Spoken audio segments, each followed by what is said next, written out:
Good afternoon. I am Rachel Humphrey with DEI Advisors, and today I am delighted to welcome to the show Lynette Montoya. Lynette, welcome. Good morning, Rachel. It's so good to see you today. Nice to see Uh, you as well.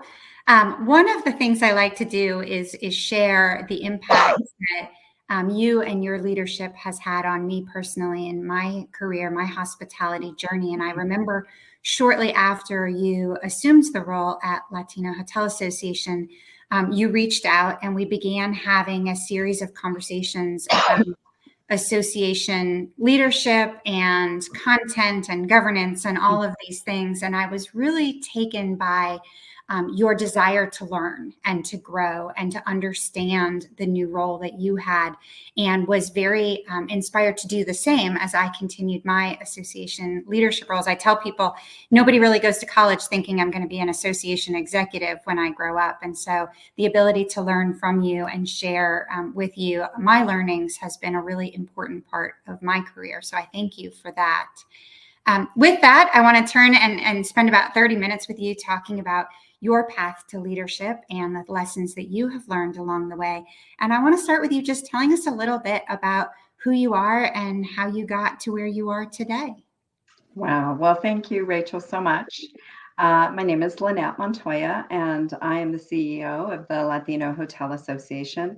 And I have to, reflect back on those days that I reached out to you and to Chip, and I'm very, very thankful for those calls and those times. It was um, I was vulnerable and I remain vulnerable because I think it's really important part of learning and being better in what we're trying to achieve with the Latino Hotel Association.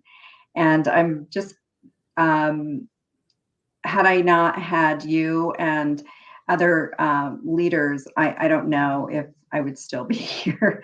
I have to say, this is the hardest job I've ever had. All jobs are hard, and I've gone through many, many iterations in my life of what I needed to do to be successful. But this one is extremely hard, but at the same time, it's rewarding for sure. It's so Yeah. important. What was your career path before starting as CEO of the Latino Hotel Association? Well, I could start from the day I was born, but really, I think the pivoting point of my life was I always desired to affect the Latino community in some way. And I don't know where that came from because I'm from Santa Fe, New Mexico, born and raised in New Mexico. And I'm not like the typical immigrant. My parents were very fortunate in that the border crossed and we became just part of the US. And our ancestors are the ones that fought the fight, and we've been able to live a really decent life based on our forefathers. And my dad was one of the first young men to graduate from college, and it was really interesting how he went on his path to do so. But he just inspired me all the time to just go to college. And he started to really understand the value of being an entrepreneur and working in real estate. And he worked very hard.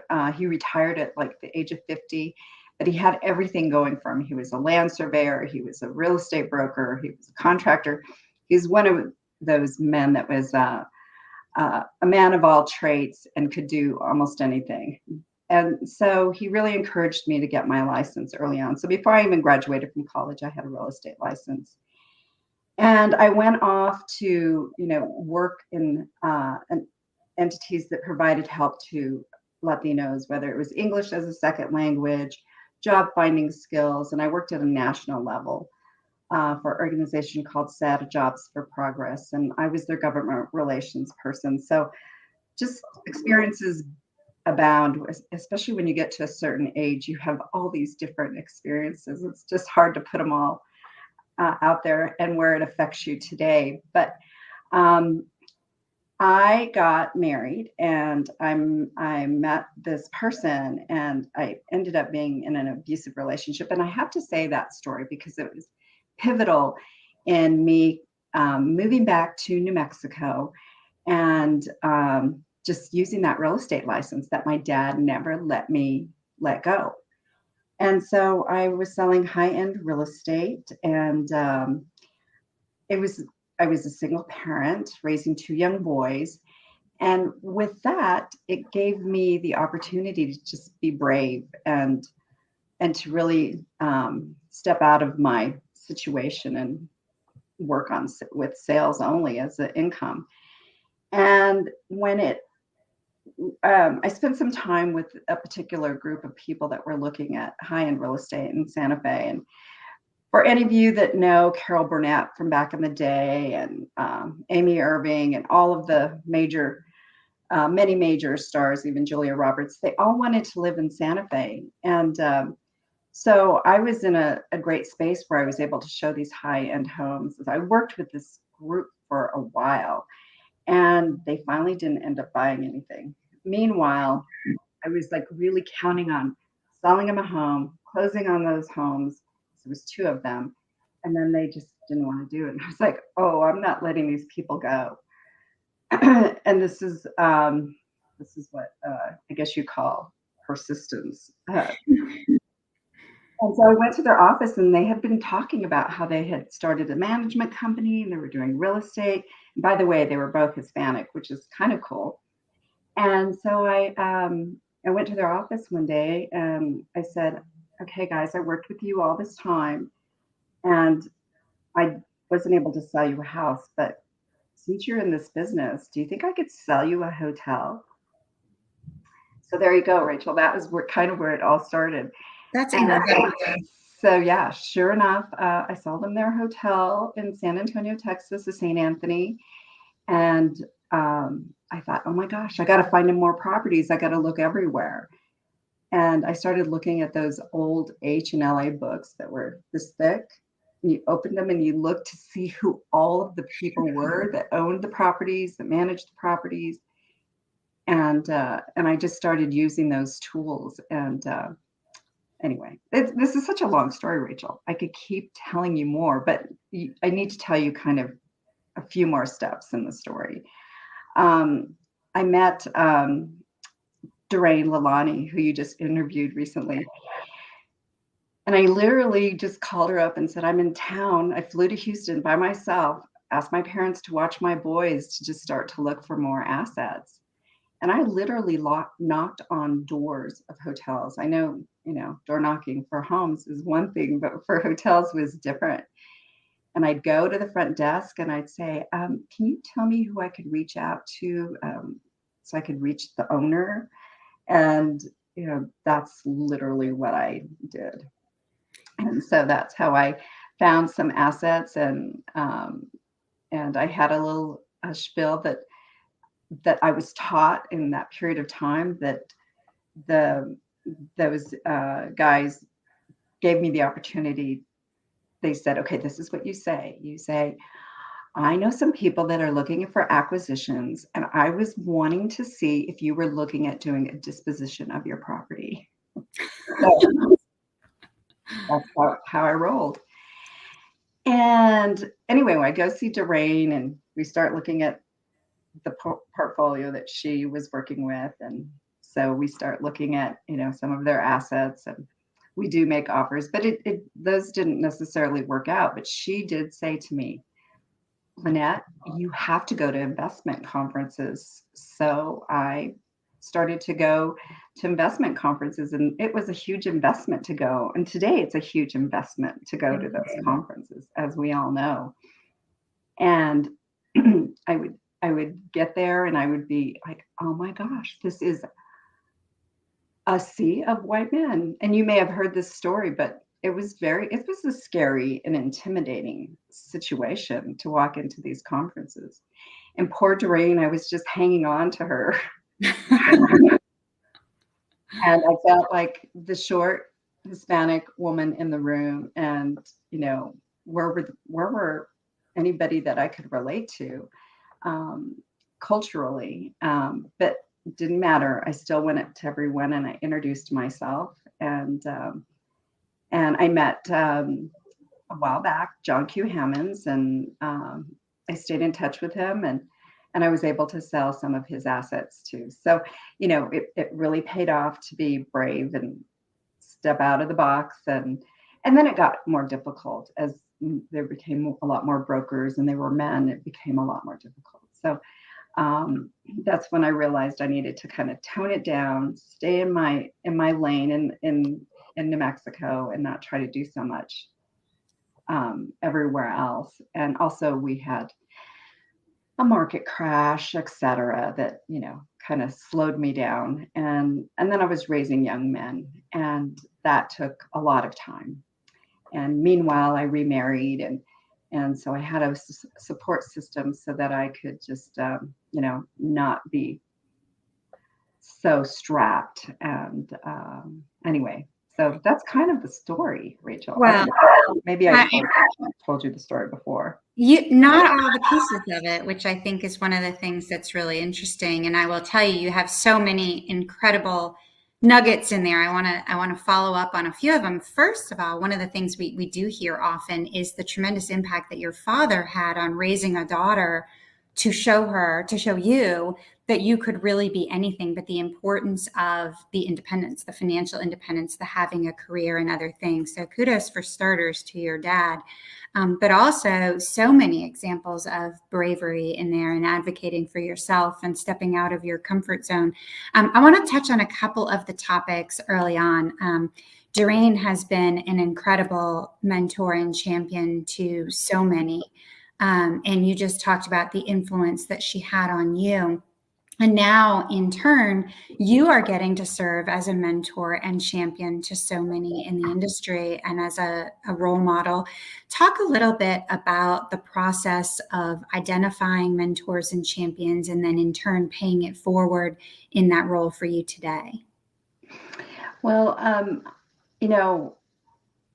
our industry, I felt since I've been in the industry for a while, and it was really good to come from a brokerage perspective, because many of the people that I met way back when are still really good friends. And I always say we're just all growing up together. Yeah. And to me, that's how I feel. But, I look at, at Wyndham, there was Jose Nido, who just really helped me along the way to just, learn what I should do, stay focused, keep your money, do not overspend for the association, as far as the association was concerned. And then, he was just very helpful in many ways.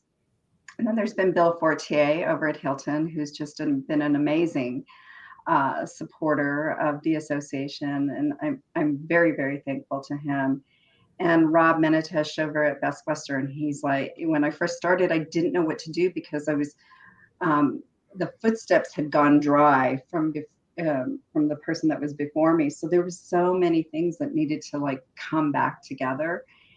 And he always encouraged me along the way to, okay, when is your next conference? When are you going to get going? And then, of course, as I was working with having that monthly or bi-monthly call with you and Chip, that was extremely helpful as well. Lynette gets sponsors. I'm like, but I don't have the owners. Okay, I have the owners, but they're so busy, I don't know if they'll come. And anyway, it was definitely a lot of mentors and champions along the way, and I probably would never be able to name them all, but very fortunate to continue to have support from all of the brands and from others in the industry. That's such a great lesson to show us too, that so many of your mentors and champions have been men and have been in brands where maybe that wasn't your role. So you can look outside of your company, you can look outside of maybe your direct field and have people who really play an important role in your development, separate from what you're doing in your day-to-day activities. As part of an association executive, you and I have had an opportunity to be on panels, be speaking at the same conferences. How important do you think public speaking is on your role as a leader? How do you develop those skills? Are you comfortable with it? Do you get nervous? Do you have a method of preparing when you're preparing? What is the role of public speaking in your leadership? Because not everybody is comfortable with that. And public speaking, just as an add-on, could be speaking in front of a boardroom or could be speaking to your own team as opposed to in a conference like the size of yours. Right. Well, that's a really good question. Before all of this began, I used to go to Toastmasters, and I honestly think that was very helpful. And then it kind of faded, but when I had those successes with, there's so many. You're making me think of all of these things, but when I had those successes in the real estate industry, I was always I've always had previously business coaching for real estate, and just for my own business. And I always felt like those were key components to me being successful. And still today, I know I take a nugget from everywhere, every coaching opportunity that I've had, and I remember it, and I go back to it. And so I'm very thankful for that. But I was coached by a real estate company, a real estate coaching company called Buffini Real Estate. And when they heard that I had that big sale, they used to put me on the stage, and I just would tell my story. Yeah. And I think the biggest, the most impact I have is when I'm vulnerable. Yeah. And I can't say that more than, because even I was on a panel on yesterday or Monday, and I just was from the heart about what I know and what I think is important, and I think that's where the public speaking comes together for me, because if I don't share my story and I'm not authentic, then I'm just speaking. But in order to influence others and to give them a perspective that they might not have considered, when I put myself in kind of in their place and speak about it, I think that's where I know I can feel it when I'm saying it, that it makes a difference. Well, and that's the power of storytelling. I mean, the whole mission behind DEI advisors to share stories, yours and the other advisors, is because it is relatable and it is vulnerable sharing, and it is talking about an area, hopefully, that you are very comfortable with. But I think also when you talk about the panel speaking, it's important to select the right avenues. So if you're speaking on a panel and you know that content, or you are able to share your personal story, then you are going to resonate with your audience. If you pick a panel talking about, I don't know what, some space that is not yours, and you're just memorizing note cards or questions or something else, it's going to come across that way. So really selecting the good fit for you and then telling your personal story. I love that so much. You were talking about in your personal journey being a single mom and having two boys, and certainly none of us has mastered perfectly this idea of work-life balance, just kind of trying to manage the two. For those who are trying to figure it out now, what is some advice you have or strategies you implemented? Because you've had a very demanding career in several different facets, but very demanding. You're on the road a lot, obviously, now. How do you find a balance that really, or a management style that works for you, and having both of those components of your life? That's a good question. I one of the, going back to some of the coaching tips I had from a long time ago, is it kind of sticks with me. I'll just kind of pop this up. So this little notepad, it may be small, but I just put the 4 things that I need to really achieve today. And I usually write it the night before, or I look at it early in the morning, and just, know that, and they're not necessarily tasks. Some of them are just a project that needs to get started. But that's one helpful hint I can share, because if you have this list, and my list used to be so long, and and then I would have to anyway. So this has been very efficient for me. Um, I really choose not to work on the weekends, but some Sunday nights usually there's some preparation for Monday. But I do like to take at least 24 hours off, and because I need to regroup, refresh, connect with family, and take care of myself. I also put workout into my schedule, at least 3 to 4 days a week, and no matter what. And so, it's my meeting, and so I don't schedule during that time. And other, COVID, I realized yesterday when I had to go to Albuquerque, and I travel a lot, as we all do. But I realized that I hadn't taken the time to just kind of step out of this little office of mine, um, and just kind of remember all of those other opportunities that are out there, and they're not going to really come to me just sitting here. And even though we travel, we're really traveling for a specific thing and to achieve a specific goal. So just kind of taking off yesterday and just spending that time with one of my board members, with some investors, with other people that are very successful. I just felt really filled today, and reminded that there's so many more things I can be doing, and I have to put it somehow into my work-life management, because there's a lot left uh, for me to achieve, including LHA, of course. Yeah. It's interesting. I, first of all, love a good list. I am a big believer in the organization of a list as well.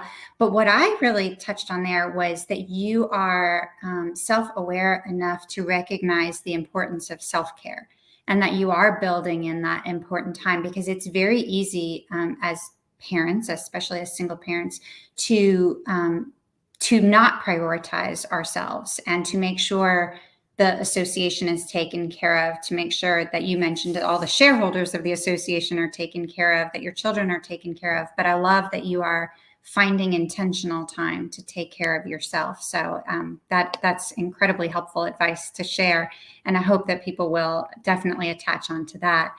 One of my favorite questions to answer, and so I always ask it, is what advice would we give to our 20-year-old selves? And I like it so much because I think that reflecting on where we come from, what we want to be, how we're going to get there is so important. And we continue to grow and we continue to learn. And it sounds like you've had great coaching experiences, great mentors, great industry experience that has helped you do that.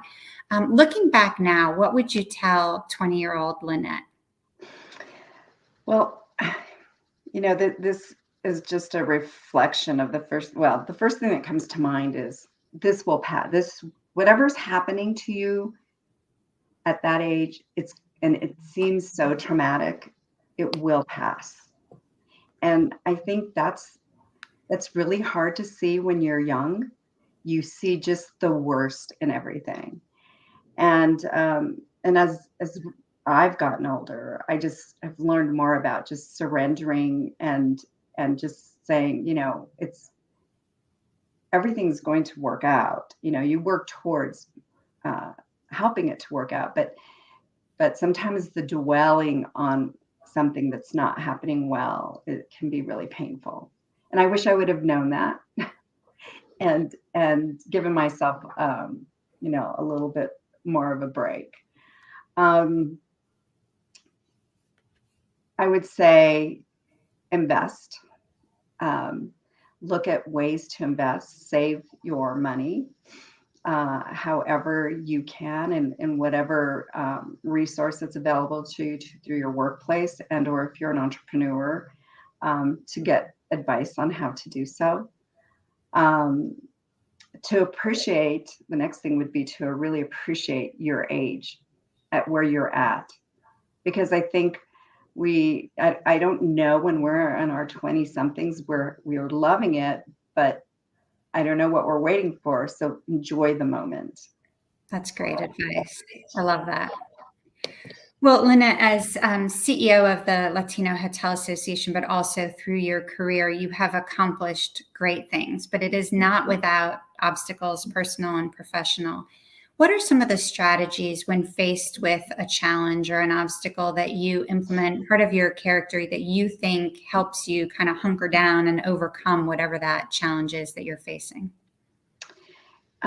Those are really, really good questions. We had a really successful conference, and I'll just talk about that. We had a very successful conference. And then in the end, I was really pleased with everything. There's always something, and I caught myself kind of dwelling on the something that didn't happen, but it was really a wonderful conference. It just really showed how we've moved along and how we are really on a great path. Um, and I think the obstacles that we face is always just being recognized um, as an organization that really matters, and that we're a large enough. We have such an impactful population on the U.S. and pay attention to us. And so I've been just reaching out, you know, to many to find better ways to do what we're doing, and to find more support for doing what we're doing, and um, and without, and more resources. Like, how can we just have more of an impact? Because we have one conference a year. That's obviously not enough if we're trying to reach this great community. And are we reaching them? And how do we get there? And so right now I feel obstacles, but I'm just going to break them down one at a time and figure out ways that we can make a difference, and really using my team and my board a lot more, because sometimes I just get honed in that everybody's so busy they can't, I don't know if they have time for this. And so just realizing that they're there, they want to help, they know that this is important. We have so much data, um, that we cannot be ignored, and we need to do everything we can to break down any obstacles and not be ignored. And so, that it's about the association. And then just from personally, also for me to know that this is so important, but I also have to consider, to continue building generational wealth in my family, which we already have and which we continue to do. But when there's so much more I want to do. I think such great advice about taking the pieces a little bit at a time instead of being overwhelmed by the whole, but also, like you said, reaching out to others to help and know that they want to help you and to support you. And as we strive for a more diverse industry at all levels, the work that Latino Hotel Association is doing is so important in developing future leaders, hotel owners, and all of that to be more diverse. So, obviously, I do remember where the association was when you stepped in and where it is today, and you should be incredibly proud, but also feed off of that success and that trajectory to keep powering you forward. As expected, we're going to run short on time, and so I could ask you a million other things, but keeping in mind the mission of DEI advisors, which is to empower personal success for individuals to go out and grow and enable their own futures. What is a final piece of advice, maybe something that we haven't talked about, but that you would want to tell our listeners? Not if you're thinking about one thing, but if you're thinking about one more thing, here is something that I have relied on in elevating my career and may help you as well. I guess I can look at it from the perspective of the advice that I've given my boys and those around me, my nieces, etc., and nephews too, by the way, is to just, really believe in yourself, and write your goals, and then go back and read them. I know that sounds like, all of the motivational speakers of the world, but those little things can really make a big difference in your life. And know what you want, and expect great things to happen. Expect a big offer to come.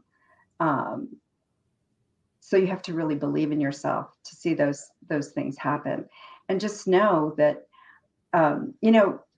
it's kind of when you have what you have and you're holding on to it, then it's not going to grow. But if you kind of let go and you take some risk with a lot of knowledge, let's be clear, good things will happen. And so just believe in yourself and listen to your instincts, and date the people around so you know that you're around the right people. Just date them and know them very well. I love that so much. I love ending on such a note of optimism and hope and positive thinking. But Lynette, on behalf of an entire industry, thank you so much for your leadership.